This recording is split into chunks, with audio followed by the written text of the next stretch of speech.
शुरू अल्लाह के नाम से जो बड़ा मेहरबान निहायत रहम वाला है। वो किचन में खड़ी प्याज काट रही थी। मैंने देखा कि उसकी आंखें सुर्ख थीं और मुसलसल आंसू बह रहे थे। मैंने हमदर्दी से पूछा कि रो रही हो क्या? भीगी आंखों से हंसते हुए बोली, नहीं तो प्याज काट रही थी, बहुत ही कड़वा है। मैंने कहा, खाला अम्मी बुला रही है, रिश्ते देखने वाले लोग आ गए हैं। उसने कहा, ठीक है। उसने पहले आंखें साफ की और फिर ट्रे में कोल्ड ड्रिंक, फ्रूट वगैरह रख कर दुपट्टा ठीक से ओढ़ा और बाहर की तरफ चल दी। मैंने उसके जाने के बाद टेबल पर प्याज की तरफ देखा जो आधा कटा हुआ था।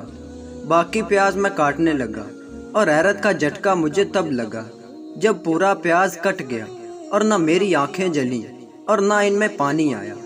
प्याज तो बिल्कुल भी कड़वा नहीं था। मैंने उसके कदमों की आहट सुनकर देखा तो वो ट्रे में बिस्किट भी रख रही थी और खामोश आंखों के साथ मेरी तरफ देख रही थी और मेरी आंखों में आंखें डालकर धीमे लहजे में कहने लगी, प्याज तो कड़वा नहीं होता उमर भाई, औरत की जिंदगी कड़वी होती है। क्या हुआ यार, जिंदगी को अच्छी भली तो है, वालदैन बहन भाई, अच्छी तालीम, इज्जत और जिंदगी की हर सहूलत है, फिर ये जिंदगी से नाशुक्री क्यों? उमर भाई आप नहीं समझेंगे। उसने चाय उठाई और जाने लगी और फिर मैंने कहा, समझाओ ना। उसने कहा, आप मेरे साथ आए। वो चाय लेकर कमरे में चली गई और मैं खिड़की से अंदर का मंजर देखने लगा। मोटे मोटे सोफे पर बैठी 3 औरतें कसाईयों की तरह नादिया को देख रही थीं। मैं खिड़की के बाहर खड़ा था मगर वो नज़र की चुभन मुझे भी बेकरार कर गई। सर झुकाए बैठी नादिया पर मुझे बहुत तरस आ रहा था। एक औरत ने चुभते अल्फाज में पूछा कि बहन, आपके ख़ानदान में और कोई रिश्ता नहीं है? खाला ने सादगी से कहा, जी बहुत से बच्चे हैं फैमिली में। अच्छा, ये लड़का कौन है? जिसने दरवाज़ा खोला था वो मेरे बारे में पूछ रही थी। मेरा भांजा है, CSS किया है, अभी बहुत जल्द ट्रेनिंग पर चला जाएगा। खाला के लहजे में मोहब्बत ही मोहब्बत थी।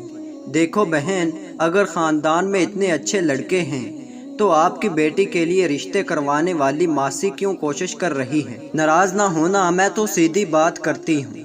प्लेटों पर हाथ साफ करती हुई मोटी औरत को इस बात से कोई गर्ज नहीं थी कि इसकी बातों से खाला और नादिया पर क्या गुजर रही है।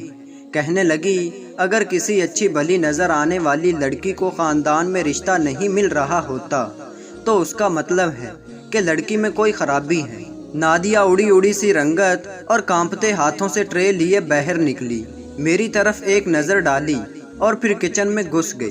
ख़वातीन कमरे से बाहर निकल रही थीं। इतना पढ़ा लिखा और खूबसूरत घर में है तो उसका मतलब है कि लड़की अच्छी नहीं होगी। इसलिए मुझे और कुछ सुनने की हिम्मत नहीं रही और मैं इसके पीछे किचन में आ गया।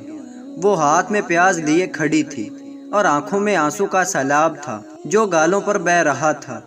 मैंने प्याज इसके हाथ से ले लिया।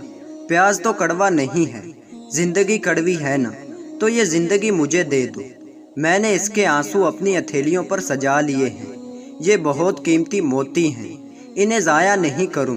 वो हैरत और बेयकीनी से मुझे देख रही थी और मैं दिल ही दिल में खुद को कोस रहा था। मैंने अम्मी के बार बार कहने के बावजूद इस रिश्ते के लिए हामी नहीं भरी थी। हालांकि शरीके हयात के लिए जिन खूबियों की ज़रूरत होती है वो तमाम खूबियाँ नादिया में मौजूद थीं। मैं ही क्या, ख़ानदान में कोई भी अच्छे मकाम पर पहुँचता वो ख़ानदान से बाहर शादी करने की जिद लगा लेता था और इस तरह न जाने कितनी लड़कियाँ अच्छे रिश्तों की तलाश में लोगों के ताने अपनी किरदार कशी बर्दाश्त करने पर मजबूर हो जाती थीं और प्याज काटने के बहाने आंसू बहाती रहती थी।